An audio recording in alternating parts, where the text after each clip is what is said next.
la capacité à vendre un produit.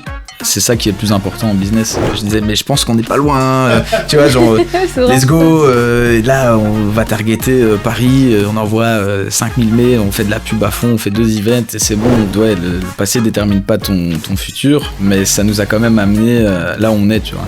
Les clients, je les connais presque personnellement maintenant. Moi, je pense que toute startup doit faire ça. Ouais.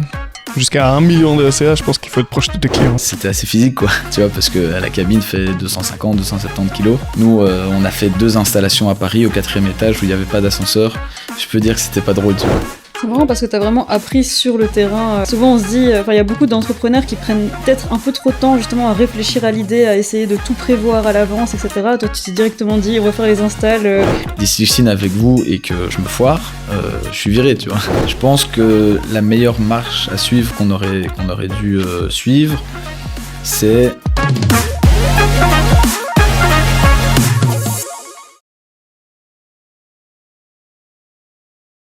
On est parti pour ce 30e épisode de My Business avec Anthony et une invitée Salomé aujourd'hui. Anthony est entrepreneur depuis plus de 4-5 ans maintenant, avec différents business models. Il a commencé par les siestes dans les entreprises avec Winap. Ils ont eu un début fracassant, ils ont mis directement leur cube directement dans BCG, dans Inside. Après il y a eu des complications, un pivot, mais ils ont su avoir l'esprit entrepreneurial pour aller pivoter sur Cozy, qui sont des cabines pour passer les appels en entreprise. 200 000 euros de chiffre d'affaires cette année, 50 boîtes avec lesquelles il travaille, une vraie ascension qui démarre, et le but aujourd'hui c'est de dérouler un peu le parcours entrepreneurial d'Anthony, comment Anthony il en arrive là aujourd'hui à faire de la sieste, à faire des cabines pour les entreprises. Il a commencé à entreprendre depuis ses études, donc ça fait un petit bout de chemin jusqu'ici, et donc on va venir décortiquer tout ça. Est-ce que vous êtes chaud ? On est chaud. Allez, on est chaud. Très chaud. En tant qu'humain poli, Anthony, en dehors du business, qui est Anthony, comment ça va, voilà, dis-nous en plus. Ben, je m'appelle Anthony, comme tu l'as dit, j'ai 29 ans, j'ai fait des études de gestion plutôt classiques, on va dire. Je suis d'origine italo-albanaise, mais je suis belge, je suis né ici. Donc je suis un peu un micmac de pas mal de cultures et d'origine. J'adore le sport, c'est peut-être pas très original, mais il y a beaucoup de liens aussi entre sport et business. Lequel ? Quel sport ? Moi, je fais du crossfit, principalement. Je faisais du foot, comme beaucoup de gens, quand j'étais plus jeune, mais là, me suis orienté sur le crossfit. Quels sont les liens sport-business principaux ? Discipline, ça, c'est le premier que je vois. Parce que, comme dans le sport, en business, tu prends aussi des coups et tu dois... show up tous les jours, malgré le fait qu'il y ait des jours où ça va moins bien que d'autres. Donc je pense que ça, c'est un des gros points. Après, tu as aussi l'esprit d'équipe. Moi, je suis associé avec Paolo, donc tu as cet esprit d'équipe qui est forcément lié aussi. Sinon, il y a pas mal d'autres liens dont on pourra peut-être parler après, mais ça, c'est les 2 que je vois principalement, quoi, pour le moment. Esprit d'équipe et discipline. Yes. Ouais, très important dans l'entrepreneuriat, et je pense avec les pivots que tu as eus et toutes les péripéties, c'est quelque chose qui a dû être bien utile à ta discipline. Ouais, c'est clair. T'es quelqu'un de discipliné ? Oui, je suis devenu quelqu'un de discipliné. C'est vrai que quand tu commences à lancer ton business quand t'es étudiant, t'as peut-être pas la discipline que tu as quand tu dois payer tes fournisseurs plus tard et ce genre de choses. Donc je le suis devenu par nécessité en fait pour développer Winap comme tu as dit et puis Cozy. Mais c'est pas quelque chose qui était vraiment inné de base, donc j'ai dû l'apprendre, quoi. C'était compliqué, c'était contre ta nature. En fait, ce qui était difficile, c'était que comme on était tout seul, Paolo et moi, sans boss, on va dire, c'est toi qui dois instaurer ta propre discipline, et c'est ça le plus dur en fait. C'est vraiment comprendre que si tu fais pas certaines choses ou si tu mets pas certains process en place, soit tu vas stagner ou régresser, ou en tout cas tu vas pas avancer. Donc ça c'était le plus compliqué. Après, si ta vision est claire et si ta motivation est claire, ça coule de source. Enfin, ça coule de source. C'est plus facile à mettre en place, en tout cas. Je pense que c'est quelque chose où il y a beaucoup de gens qui font face à ça, c'est que dans l'éducation actuelle et dans notre société actuelle, on est habitué à toujours nous dire un peu ce qu'on doit faire, que ce soit jusqu'à la réto, que ce soit à l'université après. Voilà, on a des deadlines, on a des trucs à faire, alors que quand tu es entrepreneur, c'est à toi de mettre tes propres deadlines, tes propres tâches à faire et de t'y tenir. Et donc je pense que c'est un gap qui peut être difficile au début quand on passe du milieu universitaire, par exemple, vers ce genre de choses-là. Ouais. Il y a une question que j'aime bien toujours poser, c'est quoi ta première forme d'entrepreneuriat que tu as eue dans ta vie, parce que l'entrepreneuriat c'est quelque chose de super large, que tu sois sorti dans la rue et que tu aies proposé pour 5 € de cirer les chaussures des gens ou vendre des journaux, ça reste l'entrepreneuriat. C'est quoi pour toi le premier truc, le premier petit business que tu as monté comme ça? C'est toujours intéressant parce que certaines personnes diraient qu'ils n'ont rien fait jusqu'à leur projet, et d'autres ont toujours eu un peu cet instinct entrepreneurial depuis qu'ils étaient jeunes. Toi, ça serait plutôt quelle catégorie? Moi, avant de faire ces projets-là, j'ai lancé un site internet de vente de casquettes en ligne. C'était du drop, en fait, tout simplement, avec un de mes cousins, juste pour tester un peu. Ça, on avait quoi? On avait peut-être 17 ans, 16-17 ans. Donc, c'était surtout pour voir un peu comment ça fonctionnait, la pub en ligne, le fait de shipper des produits à l'autre bout du monde et tout. Donc, c'était assez marrant. Mais sinon, je dirais que mon esprit entrepreneurial, c'est dans le sens premier du terme, en mode j'ai toujours aimé construire des choses, que ce soit des Lego quand j'étais petit, des cabanes, tu vois, ce genre de trucs.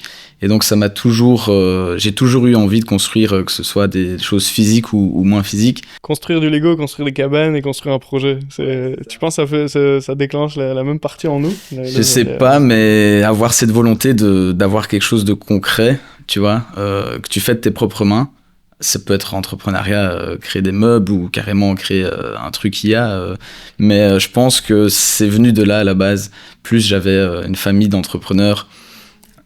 Mon père a eu une brasserie. Mes oncles ont eu des commerces aussi. Donc c'était un peu là-dedans. Ouais, c'est ça. C'est de l'entrepreneuriat plus old school, mais c'est de l'entrepreneuriat aussi quand même. Toi aussi, Salomé, tu faisais beaucoup de Lego? Je faisais pas nécessairement des Lego, mais un peu pareil que toi. Et je pense que c'est souvent le cas chez beaucoup d'entrepreneurs. Mes parents étaient aussi tous entrepreneurs. Donc j'ai un peu eu que cet exemple-là. Donc je pense que naturellement, en fait, c'est ce que tu as en tête. Enfin, toi, tu te dis quand je serai plus grande, je vais être comme mes parents ou je vais faire la même chose, je vais avoir cette liberté-là, etc. Et donc c'est un peu pareil que toi aussi. Ça vient des parents, je pense. Donc cette envie de liberté et tout ça. Mais c'est marrant ce que tu disais aussi tout à l'heure parce que souvent quand on se dit je vais me lancer en entrepreneur, je vais lancer des business, des trucs comme ça, etc., ça va être cool, je vais avoir de la liberté, je vais pouvoir faire travailler quand je veux, d'où je veux, etc. Mais ça vient avec le challenge de justement avoir la discipline parce que comme on n'a pas de boss, justement il faut se créer cette discipline-là qui fait que on arrive quand même à faire des choses et c'est un truc auquel on pense pas spécialement, donc c'est hyper intéressant. J'en ai fait un post LinkedIn d'ailleurs. La liberté, je pense. Ouais, en fait c'est ça. T'as pas de discipline, t'as pas de liberté. Ouais. Mais c'est un truc qui est négligé parce que souvent, tu sais, les gens ils se lancent. Ouais, tu te dis, c'est bon, je pourrais me réveiller à 15h et en fait, finalement, non. Ouais, c'est ça. Et surtout quand t'es au début, sauf si tu lances un projet qui pète directement, mais quand t'es au début. Comme vous avez eu avec Winamp.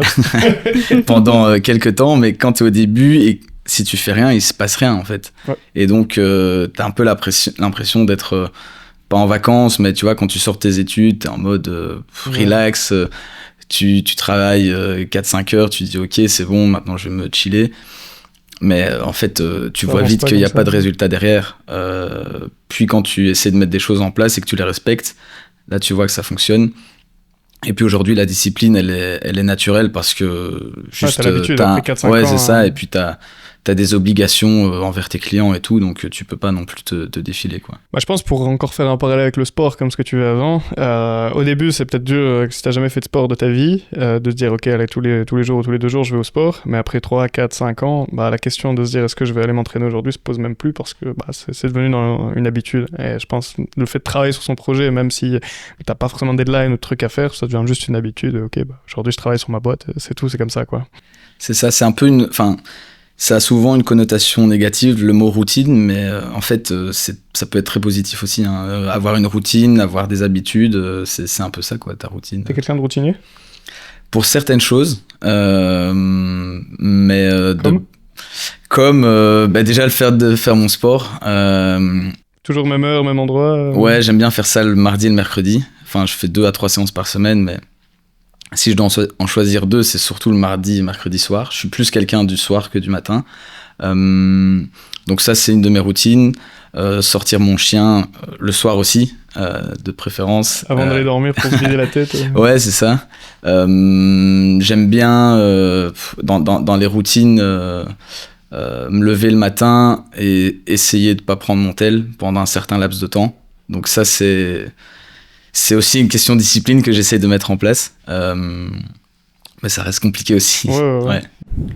Je me permets d'interrompre ce super épisode pour vous parler d'une chose, c'est le fait que quand on développe une entreprise, il y a une erreur que beaucoup d'entrepreneurs font, et en tant qu'entrepreneur depuis plus de 5 ans moi-même, j'ai fait cette erreur d'avoir plein d'outils éparpillés, plusieurs sheets Excel ouverts, un Drive, une campagne marketing sur Mailchimp, un peu de tout, et la bonne nouvelle c'est qu'en Belgique, on a un ERP, on a un outil tout en un qui nous permet de gérer tout le fonctionnement de notre entreprise de manière digitale, centralisée au même endroit. Cet outil est très connu, c'est Odoo, mais soyons honnêtes, le problème avec Odoo, c'est que ça peut être technique, ça peut être chronophage de le mettre en place. On n'a pas toujours envie ou le temps de le faire. C'est là qu'il y a des boîtes qui viennent implémenter Odoo, donc ça veut dire vraiment de A à Z comprendre le processus, le fonctionnement actuel de notre entreprise et venir nous délivrer une solution tout en main sur Odoo. C'est ce que fait Ignitia, l'entreprise ignitia.be. avec ses fondateurs Charlotte et Thierry, qui sont d'ailleurs très sympathiques. Ils viennent analyser vos processus, analyser votre entreprise pour vous proposer la meilleure solution Odoo tout en un. Également, il y a quelque chose qui est encore très peu connu, mais en 2026, toutes les factures B2B devront passer sur une plateforme centralisée qui s'appelle PayPal. Et encore une fois, Charlotte et Thierry viennent vous implémenter celle-ci via Odoo. Je vous mets toutes les informations dans la description et on repart dans l'épisode. Merci à vous. C'est marrant parce que je fais la même chose. Ouais. Et c'est un truc, c'est hyper important et je vois vraiment la différence. En fait, les semaines où quand je me réveille, je prends mon téléphone et je doom scroll un petit peu. Et les semaines où je me force justement à... C'est des espèces de mini-goals que je me fais par jour où tu vas se réveiller à telle heure, ne pas doom scroll, des trucs comme ça, etc. Et là, je vois vraiment ma productivité monter. Enfin, ouais. Ça aide vachement. Si on devait donner un conseil à tout le monde, c'est de ne pas doom scroller le matin dans son lit parce que ça cède ta journée en fait. J'adore cette idée de mettre des bornes à notre journée. La borne de démarrage et la borne de fin de journée sont les deux bornes les plus importantes parce que ça met un espèce de cadre qui est propice à la discipline et à la routine, à l'habitude derrière. Si tu as l'habitude de bien bosser la journée en faisant telle borne de début et telle borne de fin, c'est un peu un cycle vertueux que tu peux toujours mettre en place. Et donc j'aime beaucoup faire ça aussi. Où, effectivement, pas regarder. J'ai eu des périodes plus extrêmes dans ma vie où... Maintenant, je suis un peu contre, mais toutes ces Miracle Morning qui durent au final 2h30 de ta journée. J'aurais pu bosser en fait pendant 2 heures de plus, mais j'ai médité, j'ai fait du sport, j'ai pris 3 douches froides. Maintenant, je suis plus forcément... Tu mettais ton visage dans des glaçons aussi ou pas? J'ai fait des ice baths, ouais. J'ai tout fait, ouais. Quand j'avais 16-17 ans, j'étais vraiment pour ce genre de truc. Et je prends toujours des douches froides, ça fait 7-8 ans le matin. Mais j'ai peut-être gardé 10% de ma Miracle Morning quand j'avais 17 ans, que j'ai quand même tenu pendant un an. Parce qu'en fait, je suis juste venu à la conclusion de ok, je me réveille à 9h, mais je commence vraiment à bosser à midi parce que j'ai fait 3 heures de Miracle Morning. Je me dis, bon, ok, je préfère commencer à bosser à 9h30, quoi. Je pense qu'il faut trouver un équilibre, mais c'est important. Comme je te dis, comme tu dis, je te rejoins. La manière dont tu commences ta journée et tu la termines, ça conditionne toute ta journée au final. Et toute ta semaine, ton mois, quoi.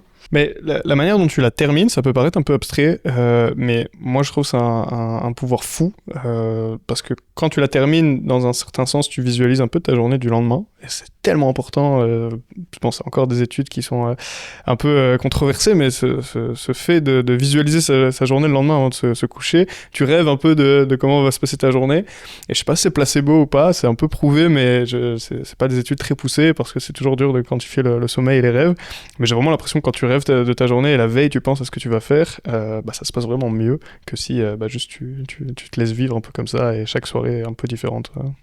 La visualisation, même à un autre moment qu'avant d'aller dormir, c'est hyper important aussi pour déterminer des objectifs, pour voir où tu veux être dans un certain laps de temps. Donc c'est clairement important en tant que soit entrepreneur ou même en tant que personne, tu vois. Donc c'est assez important. Et le fait d'essayer de moins utiliser son tel, c'est un peu bateau, mais même avant d'aller dormir, moi j'essaie de lire un peu. Je lis pas, je suis pas un grand lecteur, hein, mais je lis peut-être 10 pages J'essaie de déconnecter mon cerveau, plus de sollicitations et puis faire une bonne nuit, quoi.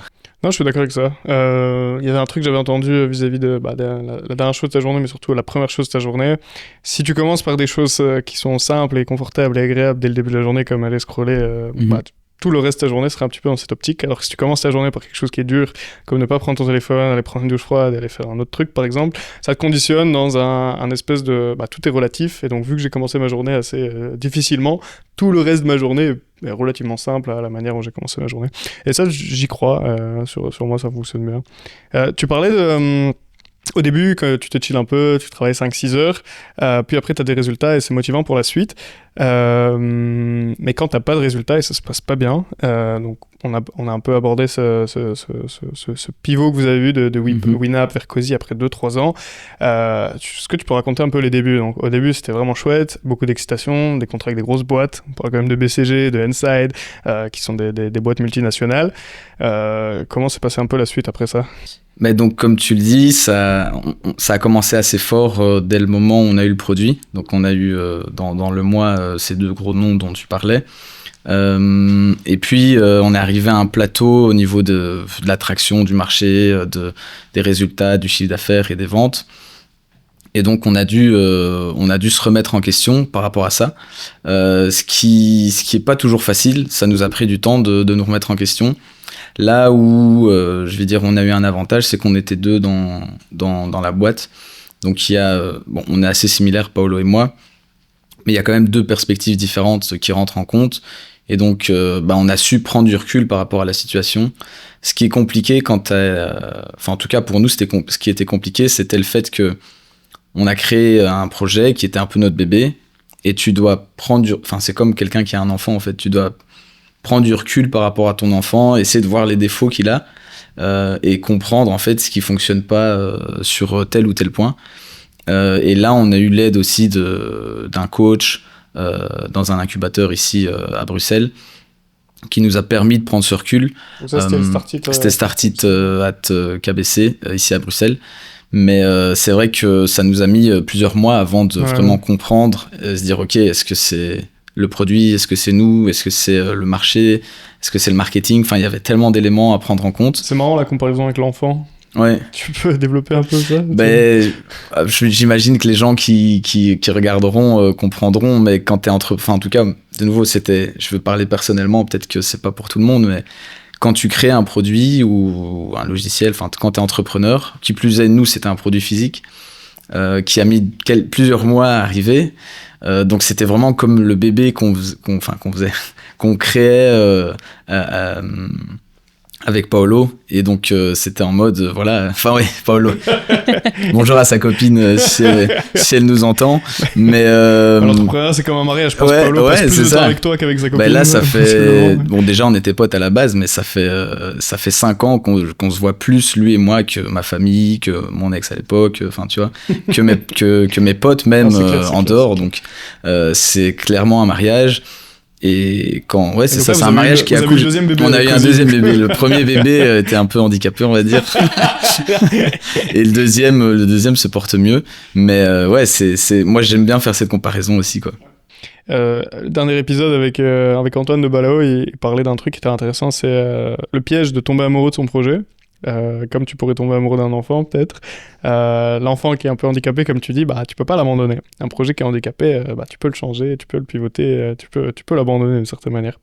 Et le gros risque de tomber amoureux de son projet, c'est de pas avoir toutes les lacunes, tous les pièges, tous les erreurs, les product market fit qui n'y est pas. Comment tu as pu toi gérer cette situation, parce que je suppose que prototyper un produit physique de cette ampleur, il travaille pendant des mois, des années, avoir des gros noms qui ont signé à un moment, ça doit être dur de se détacher. Ouais. C'est une comparaison assez intéressante. Le fait de tomber amoureux, c'est aussi, tu peux comparer ça à ton ex, quoi, tu vois. Quitter quelque chose qui t'a accompagné pendant un certain temps, c'est quand même difficile. Donc, de nouveau, c'est arrivé à prendre du recul. Je dis ça comme ça parce que maintenant on l'a fait, mais comme je t'ai dit, ça nous a pris des mois, voire plus, vraiment pour se dire, ok, ce produit, il fonctionne pas dans ce marché-ci, ça sert à rien de continuer à essayer de développer ça pour le moment. Et qu'est-ce qui se passait quand il y avait Inside, BCG?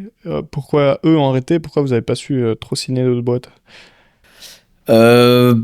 Ouais, parce qu'en fait, surtout en Belgique, on avait du mal à trouver des clients. On a trouvé pas mal de clients en France et en Suisse, mais en Belgique, par rapport à la pratique de la micro-sieste en milieu professionnel. La première fois que je t'ai rencontré, tu comparais le tabou de la micro-sieste ici versus par exemple en Asie où c'est bien vu de faire la sieste. Et tu peux expliquer un peu ça? En Asie, si tu veux, en Chine, c'est inscrit dans la Constitution, le droit à la sieste au travail. Après, c'est peut-être un peu vicieux au niveau où c'est inscrit parce que t'as aussi beaucoup d'exploitation dans les industries et les usines. Et au Japon, c'est la pratique de l'inemuri. Donc c'est la pratique aussi de la micro-sieste pendant la journée. Et par exemple, si un caissier dans un supermarché fait une sieste à sa caisse, les gens vont pas le déranger, ils vont passer à une autre caisse, quoi. Alors qu'en Belgique, on va le juger. C'est ça. En Belgique, tu te fais renvoyer, quoi. Mais bon, c'est vraiment culturel. Et quoi, là-bas, ça veut dire que si tu t'endors, ça veut dire waouh, t'as trop bien bossé, bravo. En fait, quoi. c'est ça. C'est quand je dis un peu vicieux, c'est que le fait que tu dormes au travail, ça montre que tu te démènes tellement que tu te tiens plus debout. Et bon, ici, c'est le contraire. On n'a pas envie non plus de se tuer au travail. Enfin, en tout cas, dans la culture occidentale pour le moment. Donc, t'as un peu cette double version de la sieste, quoi. Mais du coup, en Belgique, qui plus est, surtout en Wallonie, je trouve, c'était vraiment quelque chose de mal vu. Enfin, c'était très tabou, comme on en avait discuté plus tôt. Là où en France, bizarrement, ils ont une culture. C'est moins tabou en France, ils ont une culture du bien-être au travail qui est beaucoup plus poussée qu'en Belgique. Et les anglo-saxons, là, c'est encore beaucoup plus poussé, style. Quand je dis anglo-saxons, c'est les Anglais, les Américains, mais même les Hollandais, ils ont une mentalité de travail qui est plus anglo-saxonne, qui est plus axée vraiment sur les performances, mais pas sur le présentéisme, tu vois. D'accord, donc ils vont accepter certaines choses. C'est le mot de work hard, etc. Mais en fait, c'est ça. Tu perfs, tu peux dormir. Ouais, c'est ça. Chez Google, tu vois, ils mettent tout en place pour que tu travailles un maximum. Mais d'un autre côté, t'as tout le confort, t'as tout le luxe, mais t'as tous les conforts, les facilités qui sont possibles, imaginables, quoi. Tu fais des micro-siestes tous les jours? J'en fais beaucoup, ouais, ça fait partie de mes routines aussi. Surtout maintenant qu'on travaille plus. Donc ça m'aide aussi à couper ma journée, à me dire ok, stop, sans pour autant travailler moins qu'avant. Donc ouais, j'en fais. Tu peux expliquer les bienfaits d'une micro-sieste et comment on fait correctement une micro-sieste? La micro-sieste, au début, c'est un peu compliqué. Enfin, pour ceux qui sont pas habitués, c'est un peu compliqué à mettre en place parce que... S'endormir vite. Ouais, en général, on dit de pas dépasser 30 minutes de sieste parce que sinon, après, tu rentres dans des cycles de sommeil qui sont plus profonds. Tu te réveilles 3 heures après, tu sais pas où tu es. Ouais, c'est ça. Il y a les mêmes sur Internet où tu sais plus où tu es. Mais c'est exactement ça parce que quand tu te réveilles en plein cycle de sommeil, ton cerveau est complètement bouleversé. Donc moi, ce que je fais, c'est que j'essaie de limiter ma sieste à maximum 15 minutes. En général, je fais entre 10 et 15. T'as toujours cet exemple de, je pense que c'est Einstein ou Churchill qui avait ses clés en main et en fait qui s'endormait et quand il faisait tomber ses clés, le bruit le réveillait. Et ça voulait dire en fait que ta micro-sieste était terminée. Et en général, c'est plus ou moins cette durée-là. Au niveau des bienfaits, t'as déjà de l'énergie en plus, enfin en tout cas pour ma part. Au niveau de la mémoire, t'as des résultats positifs. Au niveau de l'humeur aussi. Au niveau cardiovasculaire, ça peut être intéressant. Après, c'est pas indiqué pour tout le monde dans le sens où les personnes qui sont insomniaques, c'est moins indiqué pour elles de faire des micro-siestes pendant la journée parce qu'elles ont déjà... Sinon, elles vont avoir encore plus de mal à s'endormir la nuit. Elles ont déjà une pression du sommeil qui est très faible. Si elles enclenchent ça, alors c'est vraiment pour dérégler le cycle complètement, quoi. Comment tu fais pour t'endormir en 10 minutes? Parce que moi, j'ai l'impression que les 10 minutes où je vais mettre mon réveil, avant de m'endormir, je vais mettre 15 minutes, et je vais mettre 10 minutes à m'endormir, en fait. Donc finalement, je vais dormir vraiment que 5 minutes. Mais en fait, parfois, tu t'endors pas vraiment. Ouais, tu vois, le fait de fermer les yeux, déjà, il faut un endroit calme, de préférence dans une zone sombre ou carrément dans le noir. Et rien que le fait de te reposer comme ça, essayer de relâcher, ça va aider ton corps à se régénérer un peu. Okay, même si tu t'endors pas, il y a des bienfaits positifs. Ouais, c'est clair. Quand j'essaie de faire une micro-sieste, si je m'endors pas, je suis frustré. Ouais. J'ai perdu 40 minutes. Mais en fait, c'est ça le truc, c'est que les gens aussi pensent justement, tu vois, s'ils se disent j'ai 15 minutes de pause, ils vont se dire il faut que je m'endorme en 15 minutes. Et c'est le pire truc, c'est comme quand tu dors la nuit, il est 2h du mat, tu te dis mais je dois me lever dans 3 heures. Encore plus de mal à t'endormir. Et c'est ça, donc il faut essayer vraiment de lâcher prise. Bon, c'est facile à dire comme ça au micro, mais c'est une question d'habitude aussi. Hein. Et quand on fait des insomnies, on reste 3-4 heures dans son lit, les yeux fermés sans bouger, on se repose quand même? Tu te reposes dans le sens où t'es au repos. Après, t'as pas le sommeil dont ton corps a besoin. C'est déjà mieux que si on n'avait même pas essayé de dormir? En fait, parfois, c'est même mieux de sortir de ton lit et d'aller faire une autre activité et puis de revenir. Bon, nouveau, tout dépend de ton emploi du temps. Si tu dois te lever tôt et aller travailler, c'est sûr que ça reste compliqué. Mais après, ouais, pour les insomnies, c'est sûr que c'est un sujet qui est compliqué pour les personnes qui le vivent, quoi. Et c'est venu comment ça? Donc tu faisais des études, pendant tes études, tu faisais beaucoup de micro-siestes et tu t'es dit, déjà, t'as fait un stage et t'étais trop fatigué, tu savais pas où dormir, c'est venu comment? Ouais, en fait, déjà, ouais, j'étais un grand siesteur pendant mes études et puis même depuis le début. Donc ça faisait partie du truc. Toujours des micro-siestes, jamais des siestes prolongées? Non, au début, quand j'étais plus jeune, c'était carrément des siestes de 1 ou 2 heures à chaque fois. Parce que mon emploi du temps me le permettait. Il avait pas encore la théorie sur les micro-siestes. Ouais, c'est ça. Mais et après, moi, j'ai découvert ce concept de micro-sieste au travail quand j'étais aux États-Unis. En fait, là-bas, dans les quartiers d'affaires, surtout à New York, t'avais des bars à sieste. Donc, c'est des locaux dans lesquels les gens venaient se reposer sur leur temps de travail. Enfin, sur leur temps de pause, plutôt. J'ai déjà été dans un bar à sieste à Paris, ça s'appelait ZZZZ. Ah ouais, c'est possible, ouais, c'est possible. C'était drôle. J'ai l'impression d'aller dans une capsule temporelle. Et j'arrive dans le truc et il y a je sais pas, de la fumée fraîche à la menthe qui est dans le truc. Je dis, oh là là, ouais, c'est un truc un peu zen, quoi. Bon, après, j'ai payé 25 balles la micro-sieste. Ouais, c'est assez rentable, hein, c'est assez rentable. Mais c'est marrant parce que y a quand même en Belgique maintenant des coworking qui mettent en place des espaces siestes, etc. Mais le problème, c'est que personne n'ose y aller. Mais c'est, ouais, de nouveau. Dans les coworking, un peu moins, mais. Ouais, on revient dans ce truc de mentalité et culture du travail qui est pas adapté à ça, ou ça qui est pas adapté à la culture ici, quoi. Ouais, ici, si tu fais une sieste au travail, limite, c'est parce que t'es malade, quoi. Tu vois, ouais, c'est ça. Mais alors que, justement, pour les entreprises, c'est bénéfique dans le sens où si tu fais des siestes qui sont de moins de 30 minutes, tu vas aussi performer mieux, tu vas être plus concentré, donc ça peut être intéressant aussi pour l'entreprise, quoi. C'est un switch de mindset qui doit se faire, en fait, parce que maintenant, enfin, en Belgique, je pense qu'on est encore beaucoup dans justement cette culture de travailler un certain nombre d'heures, peu importe la productivité. Alors qu'au final, en fait, si le fait de dormir 15 minutes, ça me permet d'être plus productive et qu'à la fin de la journée, j'ai délivré plus que ce que j'aurais fait, c'est OK, en fait. Et c'est quelque chose qui n'est pas vraiment mis en place en Belgique et qui devrait, je trouve. Non, je suis d'accord. Tu sais, après la pause lunch, entre lutter pendant 4 heures et essayer de bosser versus arrêter pendant 30 minutes et après bosser 3h30, je pense qu'en termes de productivité, t'es beaucoup plus haut. Je sais pas trop pourquoi, depuis 1 an, je fais plus trop de micro-siestes, mais j'en ai fait pendant 6-7 ans. D'où comment j'avais bien aimé quand j'avais découvert ton projet quelques années. Mais j'ai toujours adoré quelque chose qui est le coffee nap, où l'assimilation de la caféine prend 30 minutes. Et la micro-sieste prend 30 minutes, parfait, pourquoi pas faire les deux en même temps. Ah ouais, tu prends ton café avant de faire ta sieste, Avant de faire ta sieste, ouais. parce que t'as une petite fenêtre de 30 minutes avant que la caféine, elle tape. Et du coup, quand tu te réveilles, t'as une espèce de double poussée d'énergie grâce à la sieste et grâce au café. Et j'ai fait ça jusqu'à l'année passée. Là, je le fais moins parce que, je sais pas trop, je pense parce que je me réveille plus tard dans ma journée. Alors qu'avant je dormais moins la nuit et du coup je compensais un peu peut-être avec une micro-sieste. Maintenant j'ai plus l'impression d'avoir une micro-sieste, d'avoir besoin de ça, peut-être parce que je mange plus trop aussi le midi. J'aime beaucoup manger beaucoup le matin et beaucoup le soir, mais le repas du midi est trop dangereux. Là, il est 16h à l'heure où on parle, je vais pas manger à midi parce que si je mange, j'ai envie de dormir en fait. Et donc, si je mange, je dois faire une sieste, ou je préfère juste ne pas manger des noix et puis ne pas faire de sieste, quoi. Mais voilà, la plupart des gens mangent le midi, et donc la sieste est effectivement super intéressante, quoi.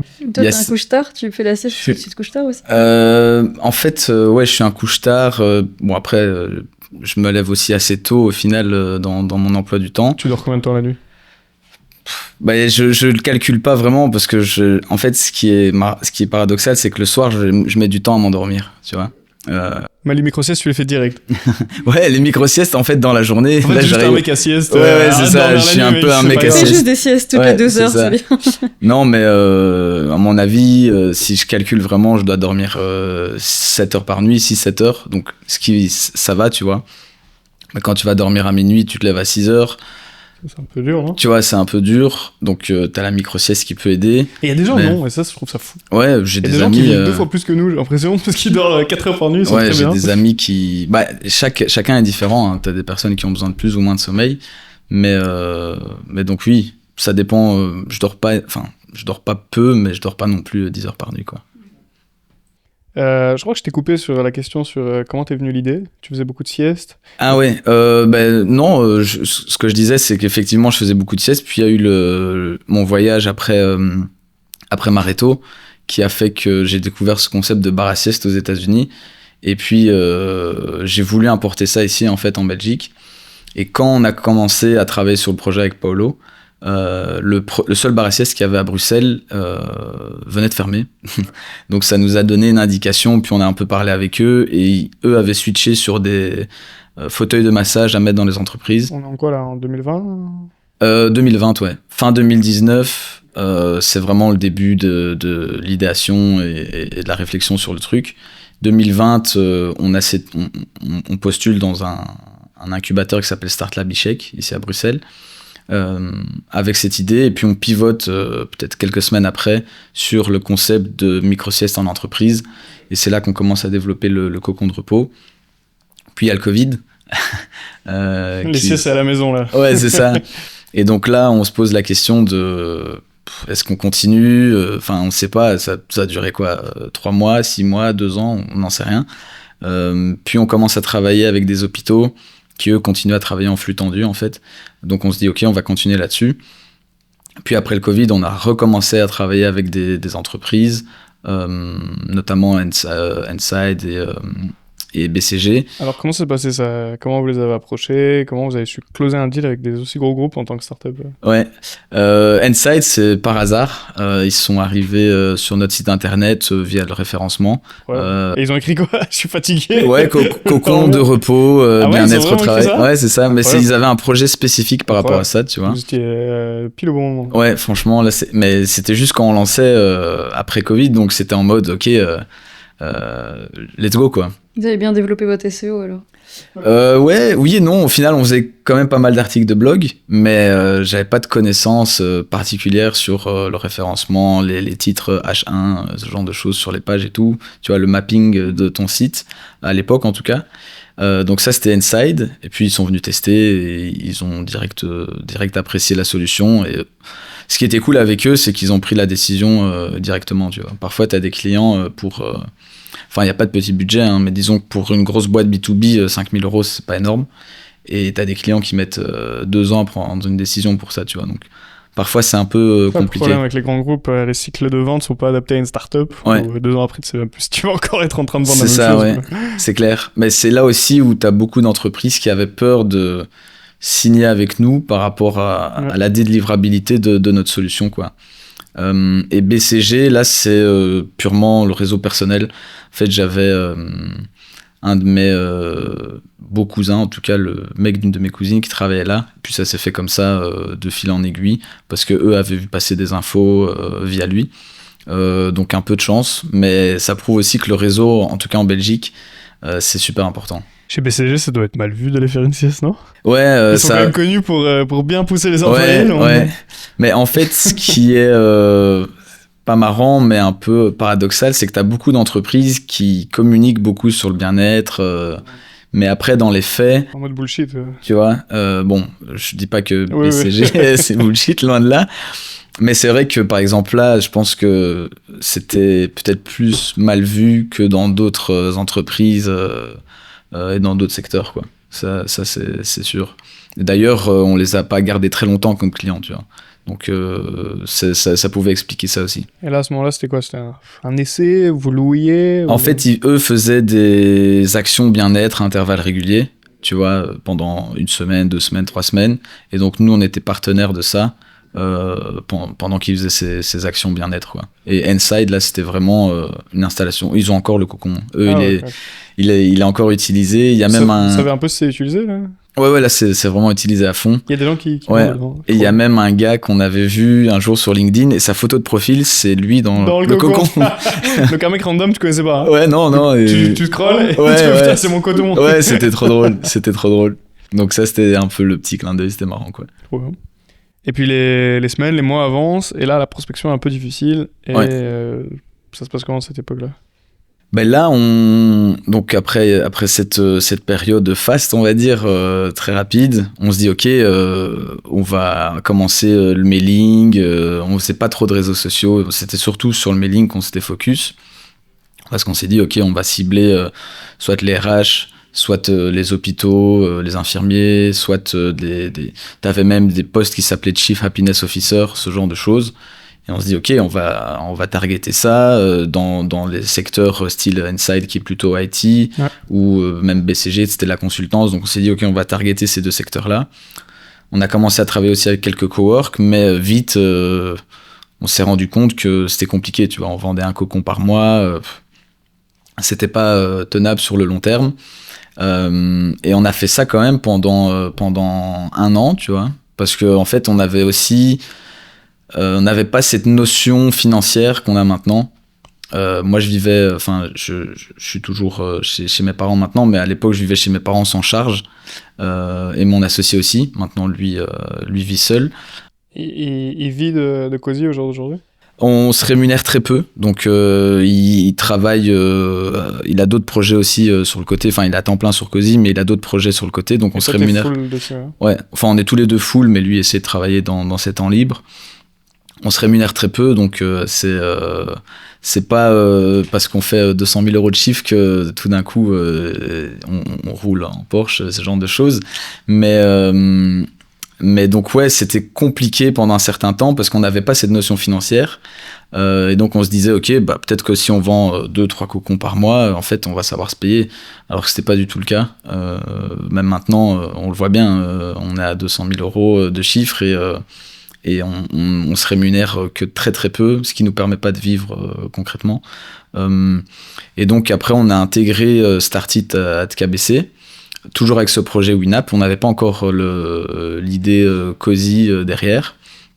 Et là le coach qu'on avait, qui était d'ailleurs un très bon coach, a compris qu'il devait nous rentrer dedans pour qu'on avance un peu. Et en fait, c'est comme ça qu'on a fonctionné pendant tout un temps. Et lui, direct, nous disait, mais les gars, il n'y a pas de marché pour votre solution. Et je sais pas si c'était un peu de la flemme ou qu'on se voilait la face, mais nous, on continuait à essayer de vendre des cocons. Il y avait quand même quelques signes de traction, mais très faibles, tu vois. Donc on se voilait la face parce qu'on avait des petits signes et en même temps, c'était des signaux ridicules. Là, donc, on est 2021. Là, on est plutôt 2020, fin 2021, 2022. 2 ans et demi déjà après. Ouais, c'est ça, tu vois. Donc, on a quand même tiré en longueur, on va dire. Et ce qui était marrant, c'est qu'en fait, pendant tout ce temps, on a aussi signé des clients en France, on a signé des clients en Suisse.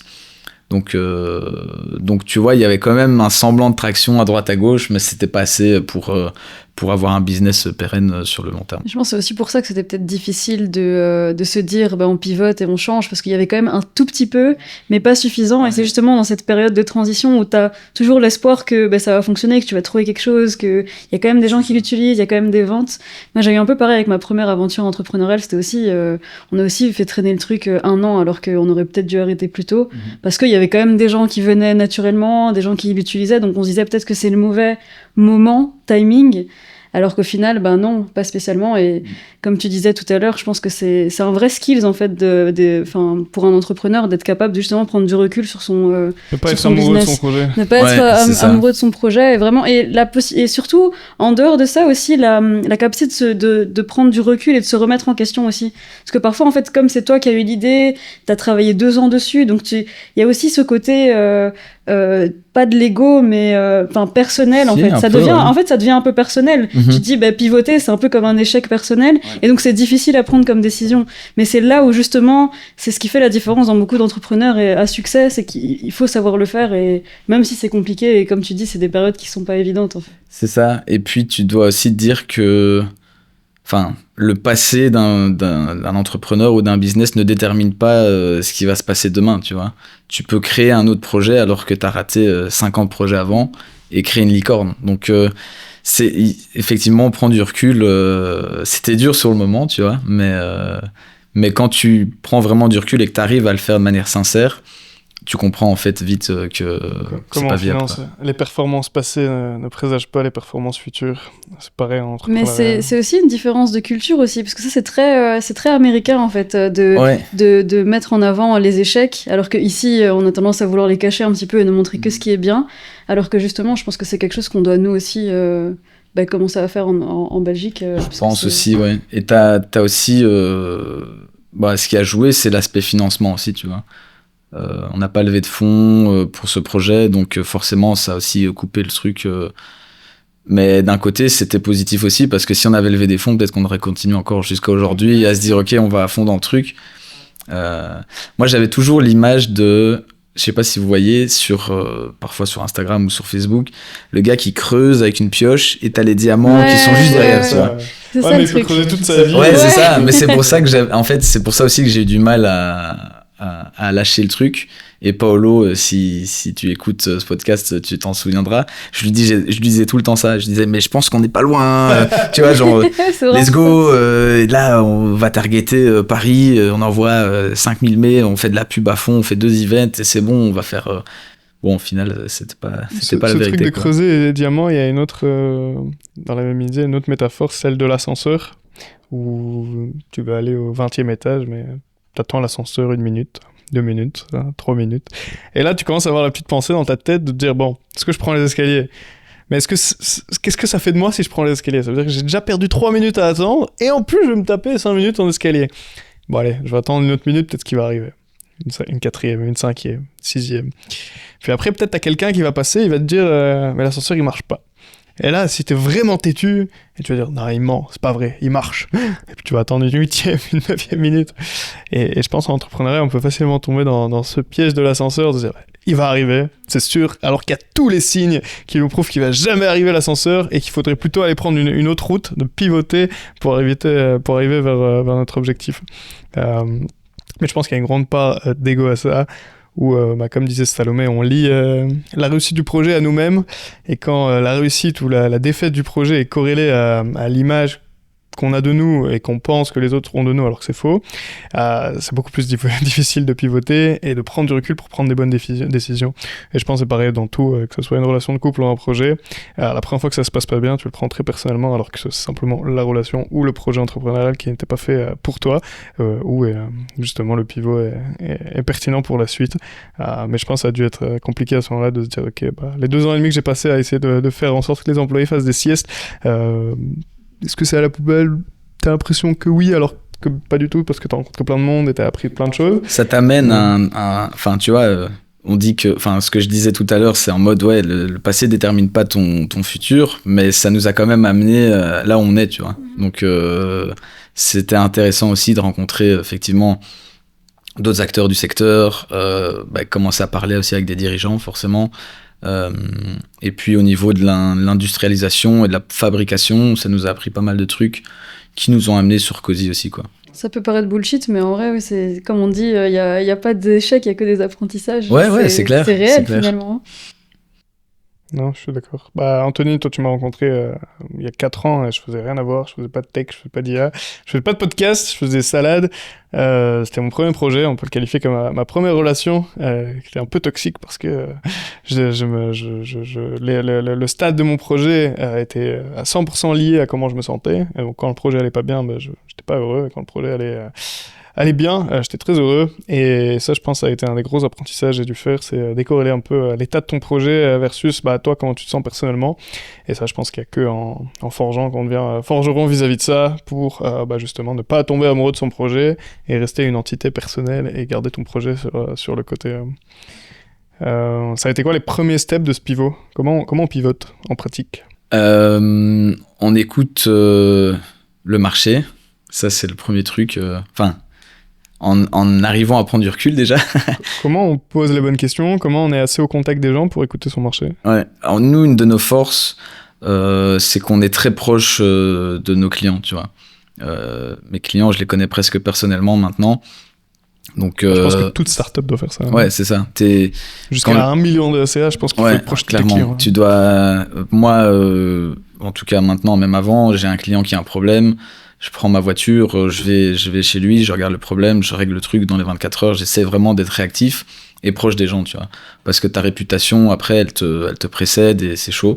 Donc, c'est vraiment en étant proche de tes clients, au sens littéral du terme, discuter avec eux, voir un peu, comprendre réellement quels sont leurs besoins et puis être à l'écoute du marché de manière générale. On voyait aussi que les modes de fonctionnement après le Covid étaient en train de changer. Il y avait beaucoup de visioconférences, ce genre de choses. Plus, on s'est dit, on va plus réinventer la roue, dans le sens où Winap, c'était vraiment un projet innovant. En Europe, il y a peut-être 3 acteurs qui font ça, tu vois. Il y a des boîtes aux US, par exemple, qui... Aux US, ouais. Aux US, il y a une boîte qui s'appelle Metronaps, qui, elle, existe depuis 2004. Donc, ça fait quand même un petit temps. Elle travaille avec Google, enfin, tous les gros acteurs de la Silicon Valley. Et donc, eux fonctionnent bien. Mais en Europe, il y a que 3 boîtes. Et bon, c'est pas des énormes boîtes. On a un concurrent à Paris, ils sont 12. C'est déjà une belle boîte. Et ils font plus d'1 million de chiffres par an. Mais c'est pas comparé aux cabines. C'est pas du tout comparable, tu vois. Et donc, on s'est dit... qu'est-ce qu'on sait faire, qu'est-ce qu'on a envie de faire, et qu'est-ce que le marché attend sur base des contacts qu'on a eus. Et c'est comme ça qu'on a pivoté, qu'on est arrivé sur les cabines acoustiques, quoi. Ok. Mais bon, ok. Mais comment les cabines acoustiques, c'est les jeux... Être au contact des gens, vous avez entendu ce retour plusieurs fois déjà, il y avait certaines personnes qui travaillaient dans nos cocons. Donc, ils se mettaient dedans avec leur PC, commençaient à travailler et tout. Donc, ouais, ça, c'était déjà intéressant. C'est marrant, il faut toujours rester à l'affût de ça. C'est quand tu construis un produit, mais les gens l'utilisent pour autre chose que tu n'avais pas pensé à la base. Et là, tu te dis, il y a peut-être un truc à changer là-dedans. Ouais, c'est ça. Et donc, il y avait déjà ça. Plus, effectivement, ouais, le fait que les entreprises avaient besoin d'espace. Enfin, c'est ce qu'elles nous disaient, quoi. Nous, on cherche des espaces juste pour s'isoler. On est dans un open space. Entendre mon collègue qui est en call, j'en peux plus. Et c'est comme ça que ça s'est fait, quoi. Mais puis, on a fait aussi des études de marché parce que nous, on s'est dit, OK, en fait, à la base, pour reprendre vraiment le pivot, on s'est posé avec Paolo. Après l'étude de marché, on a vu vraiment ce que tous nos clients nous avaient dit. Et à la base, le premier point qui revenait... que nous on allait faire, enfin sur le tableau qu'on avait écrit, c'était la création d'un genre de Tinder, mais des emplois, quoi, tu as des offres d'emploi. Et bon, ça existe déjà aussi sur le marché, mais c'était le premier truc qui revenait sur base de l'étude de marché qu'on avait faite. Et puis... c'est quoi l'étude de marché retour client, on a fait des sondages, tu vois. Puis aussi l'étude aussi sur base d'études qui étaient déjà faites, tu vois, les analyses, surtout en France, par rapport au marché du travail de manière générale. Et c'est ça qui ressortait, quoi. On s'est dit, est-ce qu'on a envie de faire ça? Nous, on est des profils plutôt low-tech, de par l'expérience qu'on avait, plus juste aussi notre envie de manière générale. On est, je vais pas dire très terre à terre, mais tu vois, un produit physique que tu peux toucher, c'est un peu comme une table, tu vois, donc tu vois concrètement ce que tu crées, tandis que si tu fais des logiciels, tu crées énormément de valeur, mais tu dois arriver à voir ce que tu crées auprès des gens. Donc nous, on avait plus de mal à faire ça. Et c'est comme ça en fait qu'on est un des autres éléments qui revenait, c'était ce manque d'espace, quoi. Donc on s'est dit on n'a pas les compétences pour créer ce Tinder de l'emploi, donc on va se rabattre sur un truc sur lequel on a de la plus-value, quoi. Ok. Comment on change la production? Comment ça se passait pour vous déjà au début, les productions des cocons de sieste versus maintenant faire des cabines insonorisées? Comment ça se passe niveau prod? Mais déjà, le cocon, c'était un produit plus artisanal, on va dire. Donc c'était concrètement du bois et un matelas. Donc c'était assez facile à faire. Vous l'avez fait comment? Nous, on avait un artisan, donc... Je crois que t'allais me dire la success story américaine dans mon garage. Les premiers étaient faits dans le garage aussi. Hein. Okay, on recevait les parties. J'ai des photos de Paolo et moi où on est en train d'huiler les cocons dans le garage. Ça, c'est une belle photo quand vous allez introduire la boîte en bourse. Quand c'est en IPO. Ouais, c'est ça. C'est avant, après, quoi. Ça, pardon. Donc, on avait un artisan qui, lui, s'occupait de la fabrication pour les cocons. Après, en fait, les cabines, ça demandait quand même beaucoup plus de développement puisque c'est insonorisé. Donc, tu as une étude acoustique qu'on a dû faire. On a dû se former aussi, Paolo et moi, sur l'acoustique où on n'avait pas de compétences à la base. Tu as également l'électronique et du développement de cartes mères. Donc, en fait, ça regroupe quand même pas mal d'éléments en plus que simplement faire un meuble. Et donc, il y a eu plus de développement, plus d'investissement, et on a dû changer de fabricant parce que les compétences étaient différentes. On a de la tôle, on a du verre, on avait de la soudure à un moment, on a l'électronique, donc on a pas mal de trucs qui sont quand même beaucoup plus poussés que... c'est pas pour minimiser, mais la découpe de bois et l'assemblage de panneaux, quoi. Donc, vous avez que l'acoustique ou bien les bureaux et les chaises dedans aussi? Non, les chaises qui sont dedans, ça on se fournit chez un fournisseur qui fait des chaises. Nous, c'est vraiment la cabine en tant que telle. Il y a des tablettes à l'intérieur et il y a l'éclairage, mais c'est toute cette cabine-là, quoi.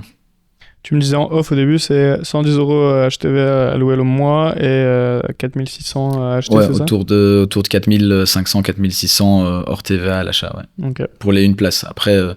nous, on a une gamme qui va jusqu'à 8 places, mais 8 places, c'est pas... Ouais, c'est alors, tu as une salle de réunion normale, tu vois. Donc, comment vous faites vos premières ventes après ce pivot? Vous retournez, je suppose, chez vos clients existants pour upsell? En fait, ce qu'on a fait, on a d'abord contacté tous nos clients existants, mais les profils... On va dire 50% des profils étaient pertinents, les autres, les hôpitaux et tout, c'était moins pertinent. Donc on a contacté ces gens-là. Vous avez vendu des cocons dans les hôpitaux? Non, justement, on avait ces clients-là. Des cocons des cocons, ouais. On a eu pas mal d'hôpitaux, on a eu un réseau qui s'appelle Silva Medical, où il y a 3 cliniques. On a eu les cliniques Saint-Pierre-Ottigny, à Erasme, donc vraiment pas mal d'hôpitaux en Belgique. Et là, elles y sont encore?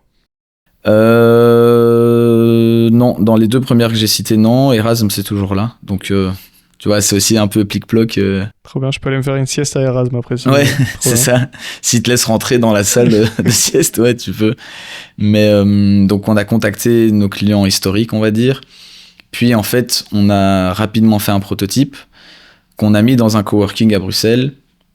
On a fait ce qu'on appelait un Cozy Tour. C'était pas vraiment un Cozy Tour. En fait, la base de l'idée du Cozy Tour, c'était mettre la cabine dans un coworking tous les mois pendant 1 an, tu vois, que ce soit à Bruxelles, une fois à Anvers, une fois à Namur, une fois à Liège. Mais c'était trop compliqué d'un point de vue logistique et puis même au niveau de la charge de travail pour ramener des gens dans le cowork, faire tester la cabine, surtout que le proto, c'était plus un démonstrateur, donc c'était pas non plus très effectif. Donc on a fait ça juste à Bruxelles et on a fait venir plein de gens qu'on a contactés nous ici à Bruxelles pour tester la cabine. On a eu pas mal de presse aussi, donc ça nous a aidé à ramener des gens et c'est comme ça qu'on a fait les premières précommandes. Pardon ? Comment elle est venue ? Vous les avez contactés ? Ouais, c'est nous. Hein. LinkedIn ou... Non, surtout trouver les mails des rédacteurs en chef ou des journalistes de manière générale. On concoctait un communiqué de presse qu'on envoyait. Il y en a quoi dans un communiqué de presse ? On lance un ouais, c'est ça. Nous, on misait surtout sur le fait que c'était 100% fait en Belgique, que c'était la seule cabine belge, ce genre de choses. Donc ça parlait aux gens directement.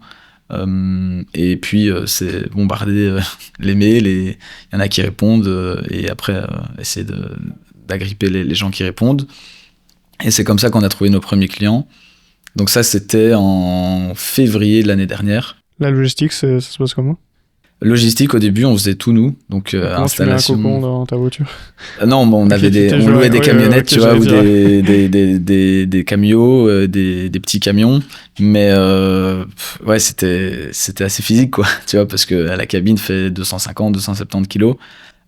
Démonté. Les gros concurrents, par exemple, tu parlais aux US, est-ce que c'est un peu mood Ikea où tu reçois une boîte avec tout dedans et tu l'assembles sur place, ou c'est direct Non, c'est ça. Maintenant, nous, on est comme ça aussi. Donc, on fait l'installation, enfin, nos hommes font l'installation et la livraison directement sur place.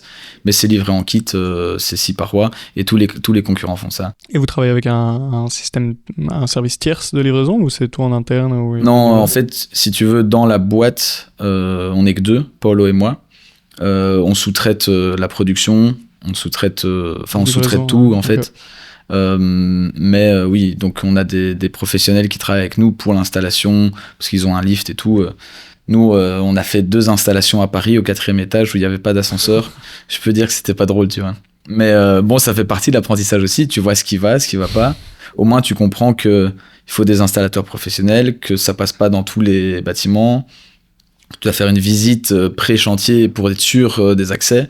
Donc, c'est une autre façon de gérer ton business, quoi. Ouais, intéressant. Bah, tu parlais des clients que tu avais signés en Suisse. À chaque fois, tu allais sur place, du coup, au début. Ouais, Suisse, on est allé sur place, Paolo et moi, donc c'était marrant. Bah, en vrai, les moments comme ça que tu passes avec ton cofondateur au début, faire des trucs comme ça, c'est cool. Ça fait des petits road trips, quoi. C'est ça, ouais. Donc ça, c'est cool. Ouais. Chouette souvenir, ouais. Ouais, franchement, c'était top. Et quand tu y repenses, bon, au final, le truc était pas rentable, parce que tu vas en Suisse, tu reviens... Mais début, juste l'expérience, c'est chouette. Rentable au début, ouais, c'est ça. C'était un business pas scalable, t'es au contact des clients, justement, cet apprentissage-là n'a pas de valeur. C'est clair, c'est clair. C'est marrant parce que tu as vraiment appris sur le terrain. Enfin, tu vois, souvent on se dit, il y a beaucoup d'entrepreneurs qui prennent peut-être un peu trop de temps justement à réfléchir à l'idée, à essayer de tout prévoir à l'avance, etc. Toi, tu t'es directement dit, on va faire les installs à 2 et on voit comment ça se passe. Et là, tu as appris au fur et à mesure. C'est un bon mindset, je pense. C'est cool, ouais. En fait, c'est une qualité, mais enfin, c'est pas un défaut, mais disons un des défauts qu'on a dans notre binôme avec Paolo, c'est qu'on aime bien s'entendre parler, tu vois. Donc on parle, on peut faire des meetings non-stop, discuter de plein de trucs, mais au final, tes meetings, il n'y a pas d'action. Tant que tu es en meeting, tu n'as pas d'action, tu vois.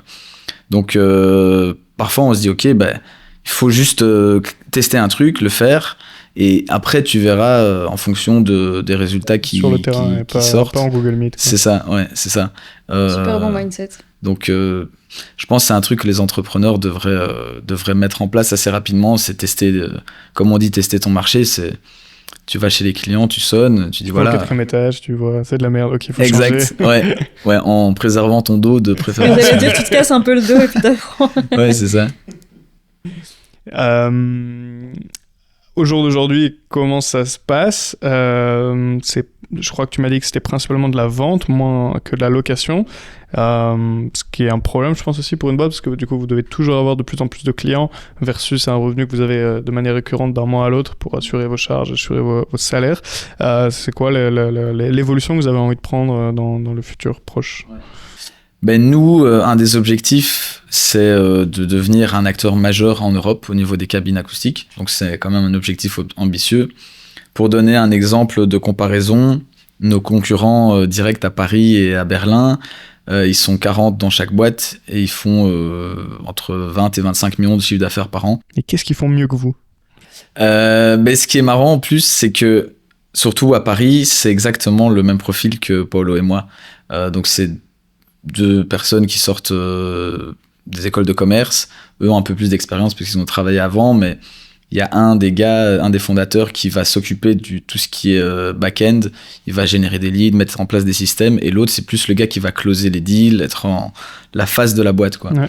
Et toi, t'es plutôt... Moi, je suis plus la face de la boîte, et Paolo est plus en support.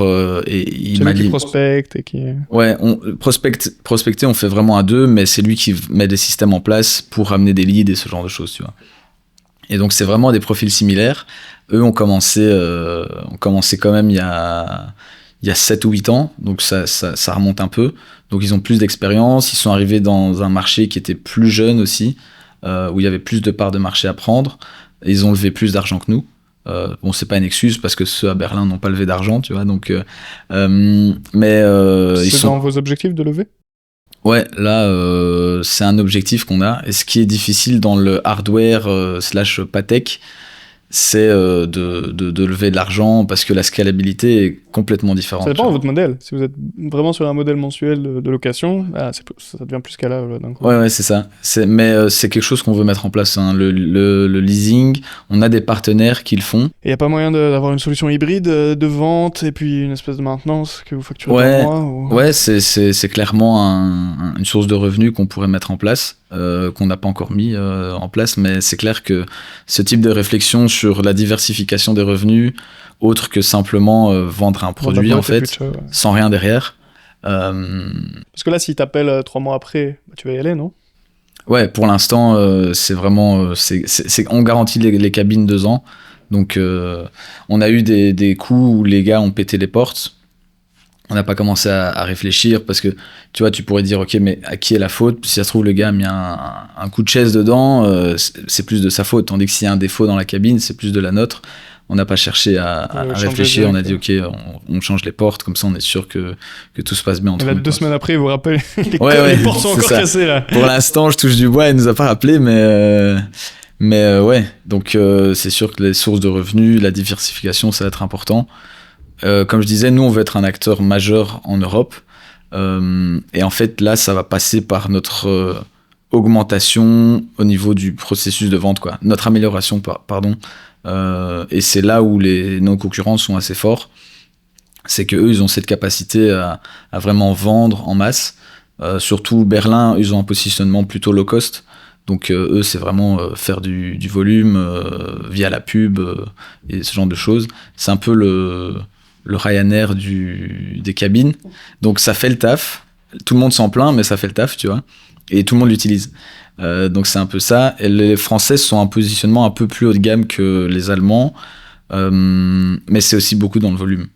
Il y a un peu plus de personnalisation, mais c'est dans le volume. Nous, on est plutôt amener des caractéristiques qui sont premium ou haut de gamme dans un produit qui est à moins de 5 000 €, qui est milieu, entrée de gamme. Sur le marché, les cabines individuelles, c'est 3 à 15 000 €. Donc, on est vraiment plutôt sur le bas du panier en termes de prix, mais pas en termes de qualité. Au-delà du prix, il y a d'autres facteurs différenciants que vous pouvez avoir? Ouais, on est la seule cabine 3 en 1 sur le marché. Donc, 3 en 1, ça veut dire que tu peux travailler dans différentes positions à l'intérieur. Donc, 3 positions différentes. Soit assis, soit debout, soit en position semi-assis debout. Tu vois, donc, en fait, assis en hauteur, quoi. Assis en hauteur. Ouais. Ça va me visualiser, c'est quoi semi-assis? Et en fait, pour avoir ce niveau de prestation-là, tu dois avoir des cabines à plus de 8 000 €. Et nous, on est à 4 500. Donc, c'est vraiment là notre différenciation. Plus de la modularité également, quoi. Okay. Si tu veux, par exemple, chez les Français, chez les Allemands, si tu veux ce niveau de finition-là, tu dois avoir 2 cabines. Donc, t'es directement plus cher. Et là-dedans, il y a des prises, Ouais, il y a prise de courant pour brancher ton PC, t'as des éclairages. On a les éclairages de LED de face.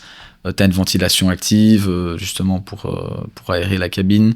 T'as USB-C, USB-A, RJ45. Tu peux un peu mettre ce que tu veux, quoi. Et donc là, par mois, je suppose, pour faire 200 000, vous êtes à peu près à 3, 4, 5 cabines que vous vendez par mois? Ouais, c'est ça. En fait, c'est très saisonnier aussi. En août, vous vendez pas beaucoup de cabines, je pense. Juillet, août, juillet, on a signé un deal, mais août, 0, pour être honnête. Là, en septembre, on sent que ça reprend. Mais fin novembre, ce sera fini pour l'année. Les budgets vont être clôturés pour 2025. Et donc ça te pousse aussi à prévoir au niveau de ton runway, ton cash flow, comment va se passer le reste de l'année, quoi. Comment ça se passe là, votre trésorerie? Vous avez du stock? On essaie de travailler en flux presque tendu. Donc on fait des batchs de 15 unités. Ça prend combien de temps à produire? Ça prend environ 2 mois. Donc c'est quand même encore assez long, tu vois, sur le marché. Bon, là on a un petit stock, mais sur le marché en 2 semaines tu peux être livré. Donc en fait ça dépend de quand le client arrive dans la boucle. S'il arrive à la fin du batch, potentiellement il a la cabine en 1 semaine ou moins. S'il arrive au début du batch, en 2 mois. En 2 mois, et là on lui explique. En général ils comprennent parce qu'ils disent toujours qu'ils sont pressés, mais au final en général ça se passe plutôt bien. Mais ça tend à se réduire. Les premières cabines ont mis 6 mois à arriver. Là, on est sur 2 mois, ça va arriver facilement à 4-5 semaines. Plus vous allez grandir, plus vous allez avoir du cash flow, Ouais, et plus vous pourrez avoir du c'est ça. stock et donc livrer plus vite, quoi. C'est quoi les plus gros deals que vous avez signés avec une seule boîte? Combien de cabines ils ont acheté d'un coup? Ici, on a signé 10 cabines C'est bien, ça. récemment. Tu dis là 50 000, c'est quoi? Ouais, avec Enfin, un... je suppose que vous faites des prix de gros. Ouais, c'est ça. Mais si tu veux, la valeur brute, c'est 50 000. Donc ça, c'est cool. On a raté un énorme deal au tout début, en fait. Là, c'était à plus de 300-400 000 euros.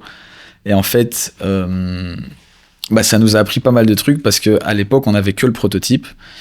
Pour la petite histoire, on avait pris le proto, on est allé l'installer à Gand avec Paolo et son père. On est passé dans la cage d'escalier et tout. Et c'était à mourir de rire parce qu'on on se faisait massacrer par la cabine tellement c'était lourd, tu vois. Finalement, on a su l'installer et on a fait tout ça pour un gros client à Gand qui déménageait et qui refaisait des bureaux sur 8 étages, tu vois. Et il avait besoin de 10 cabines par étage. Et on s'est dit, ok, lui, il va venir voir la cabine et tout. Et en fait, sincèrement, le prototype, surtout après le montage qu'on avait fait, il était éclaté au sol. Donc, le gars était hyper bienveillant. Il a dit, les gars, moi, si je signe avec vous et que je me foire, parce qu'on lui disait, oui, mais quand tu vas voir la cabine, il y aura ça qui sera mieux et tout. Il dit, si je signe avec vous et que je me foire, je suis viré, tu vois. Parce que s'il devait refaire tous les bureaux et s'il fait un projet, tu vois, s'il a un poste à 400 000 euros qui est foiré, le gars, on peut lui dire ciao, tu vois. Et donc, hyper bienveillant et tout. Mais au final, on a raté le deal parce que la cabine n'était pas prête et avec du recul, on n'aurait jamais pu livrer nos cabines. Mais parce que même 80 cabines, au final, c'était notre capacité de production sur 1 an, tu vois. Donc, rien qu'en termes de coûts et tout, plus les premières cabines qu'on a livrées, les 5 premiers clients, je suis allé plusieurs semaines chez eux pour régler des petits trucs, tu vois. Donc, je me suis dit, avec du là, recul... c'est trop tard, ils ont déjà mis leur Ouais, cabine. ils ont signé avec des Hollandais, donc dommage. Mais en fait, pourquoi je dis ça, c'est parce qu'avec du recul, on aurait pu très bien trouver un partenaire qui faisait des cabines, lui amener un deal à 400 000 euros et dire ok, on prend X%. Et ça te donne du cash flow pour après développer de la trésorerie. Ouais, mais je pense vous avez été ambitieux, quoi. Vous voulez vendre vos propres cabines. J'aurais fait la même chose, je pense. Mais c'est là où je peux revenir sur ce qu'on disait avant, c'est le fait de pas tomber amoureux de son produit, tu vois. Parce que bon, on était qu'à 2, mais si on avait vraiment une vision business du truc, on aurait dit ok, mais comment est-ce qu'on fait pour closer le deal avec ce gars, plutôt que comment est-ce qu'on fait pour mettre notre cabine dans ses bureaux, tu vois. Réfléchir un peu plus big picture, plus méta, se poser un peu pour réfléchir. Voilà, comme ça, à déléguer et sous-traiter aussi, c'est quelque chose d'intéressant. En fait, comme tu dis, t'es amoureux de ton projet, donc t'as envie de faire ton truc à toi. Alors qu'au final, parfois, c'est aussi intéressant de travailler avec d'autres personnes, quitte à se faire un peu moins d'argent, on va dire. Mais... Ouais, c'est clair. Avec du recul, je pense que la meilleure marche à suivre qu'on aurait dû suivre, c'est essayer de s'associer avec un partenaire en lui disant on va revendre tes cabines, apprendre sur ces cabines, sur la façon de vendre les trucs, je vais pas dire espionner, mais tu vois, monter ses cabines, dire ok, il fait ça comme ça. Et puis, une fois que tu as validé, je sais pas moi, 200, 300 000 euros de chiffre, tu dis, ok, j'ai appris tout ça. Je peux faire une cabine meilleure sur ces points-là, avec mes compétences que j'ai acquises avec WINAP, et après partir de là, quoi. Ouais, intéressant. Ouais. Mais ça, c'est...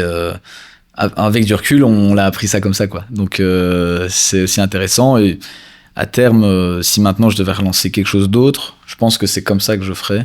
En tout cas dans un produit physique, quoi. Quand tu essaies de vendre quelque chose, a priori t'as aucun risque. Par contre, quand tu le produis et après tu essaies de le vendre, c'est plus risqué. Ouais. Donc là, si tu devais recommencer quelque chose, un autre business dans une industrie qui n'a rien à voir, tu essaierais de vendre les produits des concurrents, voir comment ça se passe et puis le produire. Ouais, je pense que c'est ça que je ferais. Déjà, t'as moins de risques aussi, puis tu montes ta capacité à vendre des trucs, quoi. Tu vois, donc c'est la capacité à vendre des cabines, c'est ça qui est le plus enfin des cabines.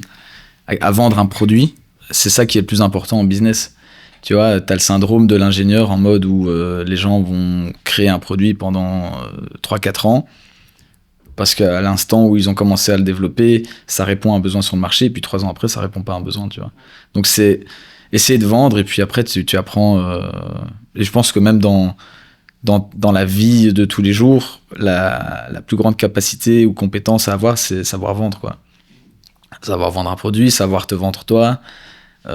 tu vas demander un prêt à la banque, en fait tu dois vendre ton dossier, tu vois, pour avoir une maison, tu veux une copine, tu dois savoir te vendre, tu vois. Donc, je pense que c'est une des compétences les plus importantes. Intéressant, ouais. C'est quelque chose que t'as dû développer ou c'est quelque chose que tu penses que t'es un peu plus inné en toi ou ça va, t'as toujours su bien parler? J'aime bien aller au contact des gens. En fait, je suis pas un extraverti dans le sens où je vais pas non plus, tu vois, en networking, je vais pas serrer la main de tout le monde, mais je suis pas introverti, tu vois. Comment tu peux développer ça? Quelqu'un qui a pas ça, qui a du mal à vendre, et il le sait, comment il peut développer ça, basé sur ton parcours? Ouais, en fait, ici, nous, ce qu'on faisait au début, c'est justement essayer d'assister à des événements networking, parce que tu peux vite rencontrer des gens. Et il faut se dire que les gens sont en général d'un bon fond, tu vois. Il y a personne qui te veut du mal. C'est comme quand tu passes sur une scène, comme quand on s'est vu, tu vois. Les gens qui te regardent, ils sont pas en train de se dire ouais, je veux qu'il foire et tout. Les gens en général, ils sont là pour t'écouter. Et donc, il faut essayer de voir les trucs positivement. Après, c'est sortir de sa zone de confort. Si vraiment c'est difficile, le truc, c'est que si tu vas pas au contact des gens, tu vas jamais vendre quelque chose, quoi. Après, je pense que pour moi, c'était peut-être un peu plus inné, du fait que j'ai fait du sport aussi, tu vois, on était en groupe à chaque fois, donc je communiquais même avec les adversaires.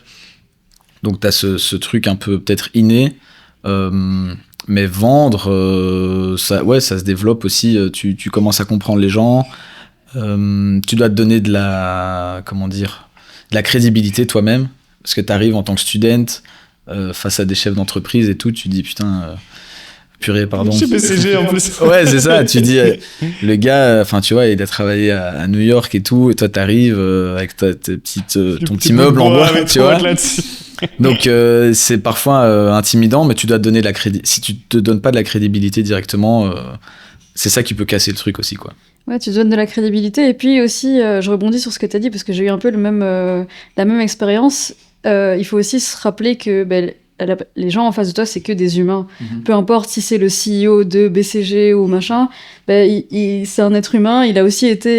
il a commencé aussi plus bas, et puis il a pris de l'expérience, etc. Mm-hmm. Et ça permet un peu de relativiser, parce que moi aussi, j'avais beaucoup de mal. J'ai facile avec le contact, mais quand j'ai commencé à devoir faire de la vente, du cold calling, etc., au tout début de ma première expérience entrepreneuriale, je visais des gros groupes aussi.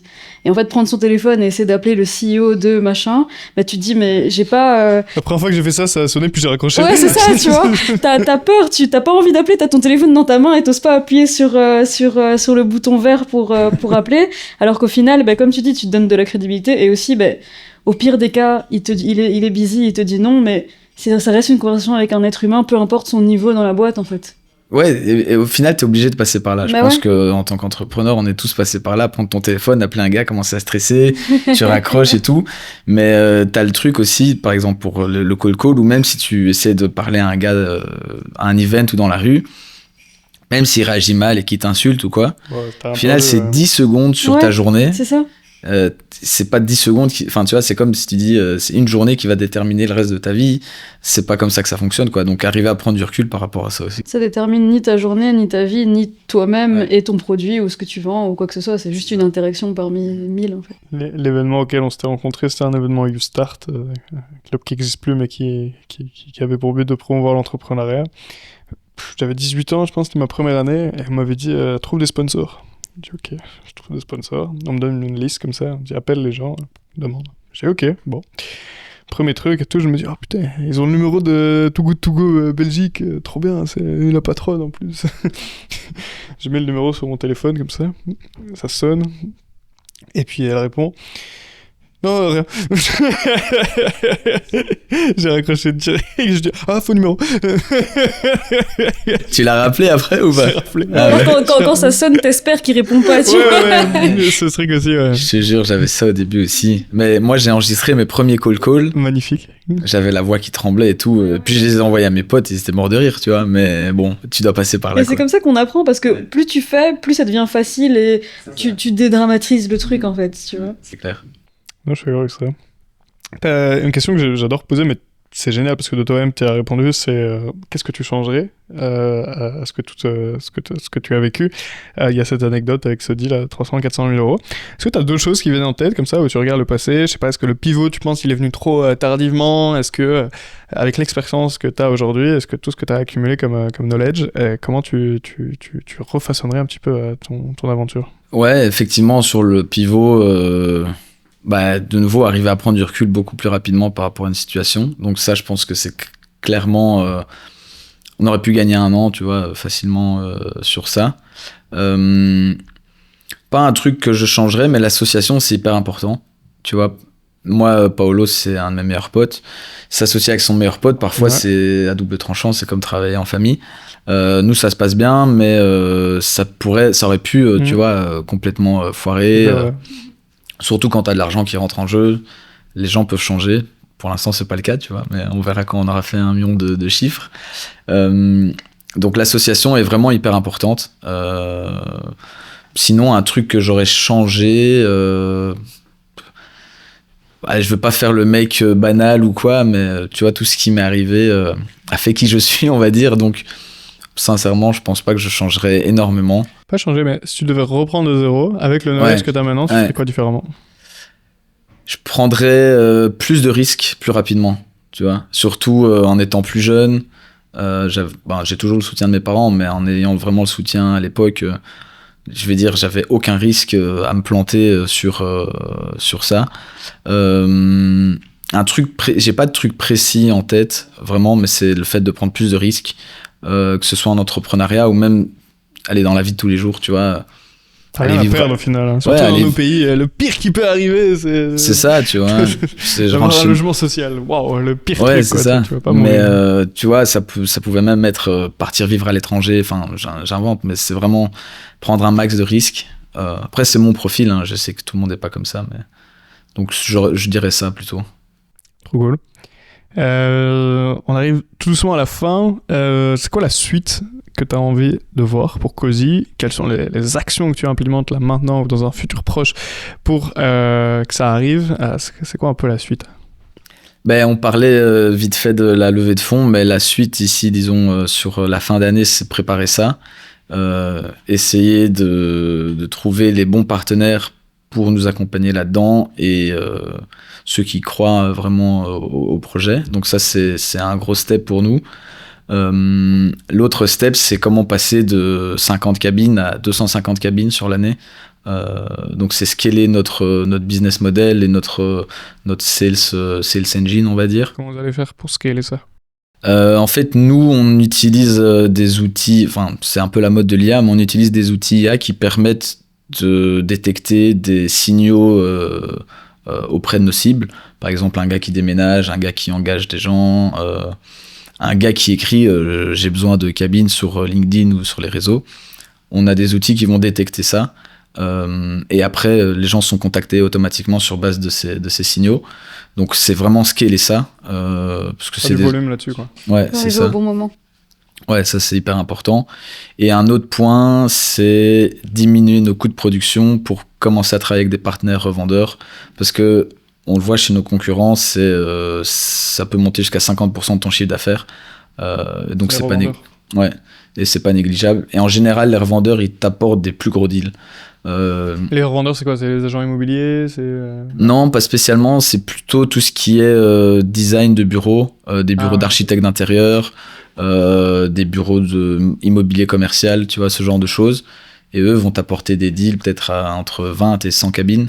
Là où les gens avec qui tu es en contact directement, c'est des plus petits deals. Nous, nos deals, c'est entre 2 et 5 cabines, en général, tu vois. Ok. Si quelqu'un nous écoute, il vient de commencer ou il a envie de se lancer, je pense que tu as déjà donné énormément de conseils sur prendre des risques, sur ne pas tomber amoureux de son projet, sur prendre du recul et voir un peu quelle est la meilleure décision stratégique à un moment T. Mais tu donnerais quoi comme conseil pour entreprendre? Quelqu'un qui a envie de se lancer ou si tu veux parler au Anthony qui avait 17 ans, qui faisait des casquettes, ce serait quoi? Ouais, il y a pas une citation, mais un slogan d'une marque de sport très connue. Just do it. Ouais, tu vois. Ça, pour moi, c'est le truc à implémenter dans sa vie de manière générale. Mais il y a beaucoup de gens qui te diraient ouais, mais je sais pas quoi faire. Bah, il faut tester des idées. Tu dois tester en fait. Je pense que pour beaucoup de gens, c'est abstrait. Comment on teste une idée?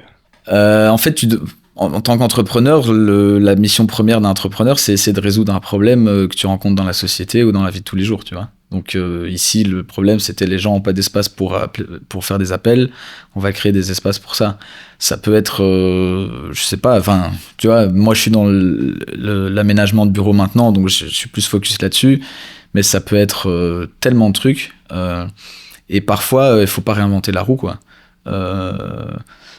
T'as des gars qui créent, je sais pas, des plateformes ou des trucs vraiment de fou et qui fonctionnent très bien. Et puis t'as des gars, entrepreneurs, c'est avoir une boulangerie, c'est être entrepreneur aussi, tu vois. Donc, et il n'y a pas de différents niveaux de réussite.